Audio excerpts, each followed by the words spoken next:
Mainstream British and European leaders face electoral armageddon if the war in Ukraine continues or if it ends. When it comes down to it, Ukraine's economy will torpedo them at the polls. Good afternoon, I'm Ian Proud and I'm the peacemonger. One of the constant themes in Western mainstream media since the war in Ukraine started is that Russia's economy is going to implode at any moment. There's no evidence for this.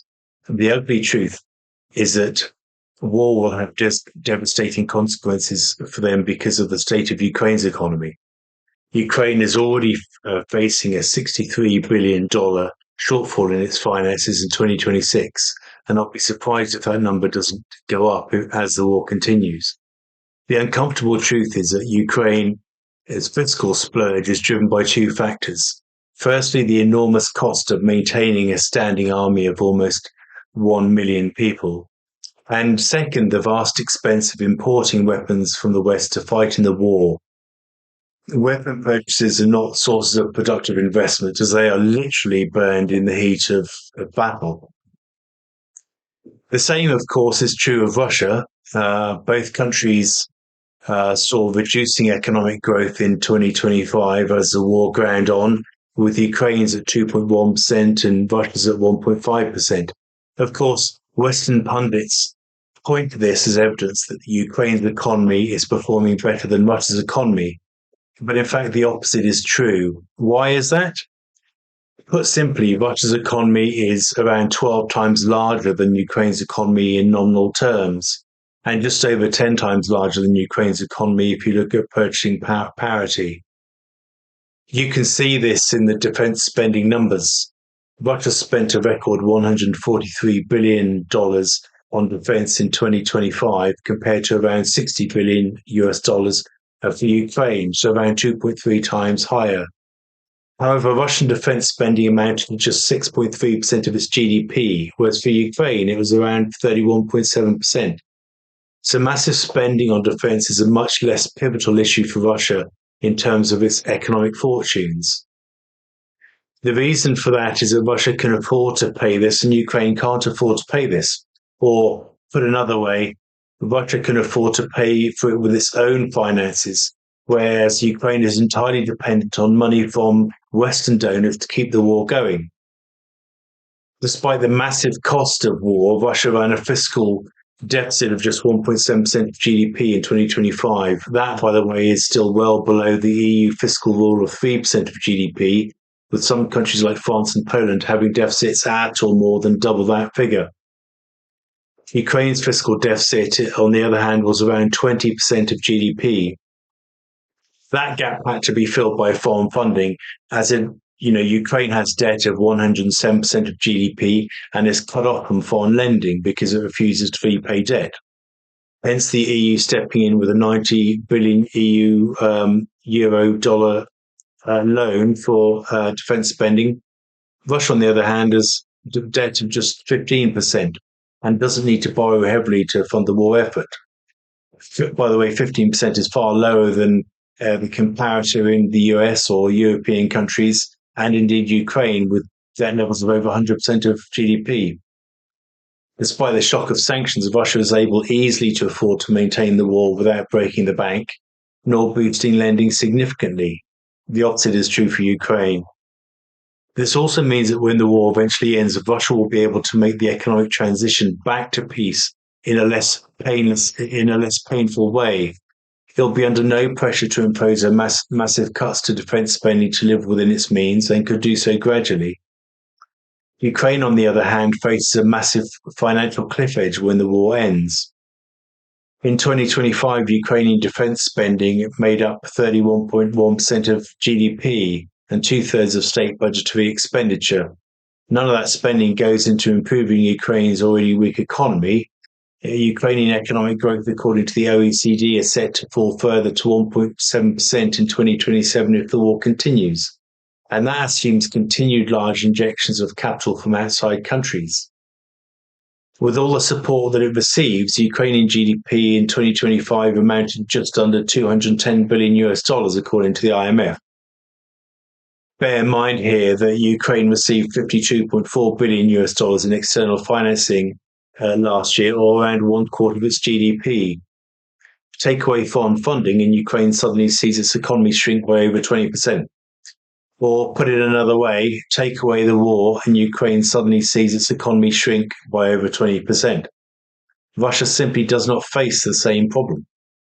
Rather, an end to the war may help Russia to get inflation, perhaps its biggest economic challenge, back under control as economic activity starts to return to a more normal rhythm. But still, the question arises, how come Ukraine has such low economic growth when it receives so much foreign money? Well, one big reason is that Ukraine recorded a trade deficit of 30 billion over the same period last year, a record according to the National Bank of Ukraine. So 52 billion of foreign funds coming into Ukraine was offset by $30 billion worth of funds going straight back out of Ukraine. Why? Because Ukraine's massive trade deficit is fueled by two things in particular. First, a huge increase in the import of weapons from Western suppliers, which have doubled since 2022, not least as weapon supplies are no longer provided free of charge. Another big reason is that Ukraine has increased its imports of natural resources, in particular natural gas, a massive increase there because domestic production has been hit hard by the war. Coal is another big increase as Russia has swallowed up valuable coal mines in the Donbass. Not all that deficit in trade will be recoverable even after the war ends because of territorial losses. An end to the war would undoubtedly reduce the size of Ukraine's trade deficit, however, but the sudden and shocking loss of foreign funding would collapse its economy or lead to significant hardship. This clearly is not a good thing. By comparison, Russia's surplus of trade in goods was already at over 100 billion by October of last year, although the overall trade picture was narrower at around $36 billion because of significant deficit in services in trade in services, including from large numbers of Russians who have moved overseas since the war started. But an end to the war, if anything, may allow Russia's trade surpluses to grow further. A possible future relaxation on the import of Russian goods into Europe could mean that Russia benefited from an already increased trade with Asia and gradually reduced trade with Europe. In any case, the consistent surpluses that Russia pulls in both help shore up its economic growth and foreign exchange reserves, which in 2025 grew by over 135 billion to a whopping 734 billion US dollars. And to be clear, Russia put their reserve funds almost completely into gold, which now stand at over 310 billions of reserves in gold. A big reason for putting money into gold is to keep them clear from the stealing hands of European bureaucrats who froze around 300 billion in reserves at the start of the war. This means that Russia has a surplus of $434 billion to play with in foreign reserves, which is almost completely insulated from Western expropriation. The small rise in currency reserves last year was almost exclusively caused by a move into alternative currencies, in particular the Chinese yuan and the Indian rupee. An end to the war may at some point lead to the unfreezing of mobilized Russian assets in the US, Europe, and Japan. On the other hand, Ukraine's reserve position appears on the surface strong. It's $57 billion at the start of 2026, a record figure. But that rise is completely down to inflows of foreign aid to fund the war effort. An end to the war would likely shrink Ukraine's reserves as its stubborn trade deficit was not being offset by as large foreign inflows of funds as they have been throughout the war so far. But fear not, Europe is determined that Ukraine maintain an army of 800,000 personnel when the war ends. This seems more about economic survival for Ukraine than about security. Ukraine would not be able to pay for such a large army with its own money, as it doesn't have any money. So once again, Europe will be forced to step in to meet Ukraine financing needs to pay the salaries of soldiers who are no longer in war fighting mode. This will lead to debt and taxes rising in Europe, according to a recent Kiel Institute study. But it will also lead to a loss of business for European defence firms. Why? Because peacetime will inevitably mean a sharp drop in the munitions and military materiel being burned on a daily basis by the Ukrainian armed forces in the fog of war. Two-thirds of the EU's recent €90 billion loan to Ukraine was set aside for military support, including weaponry.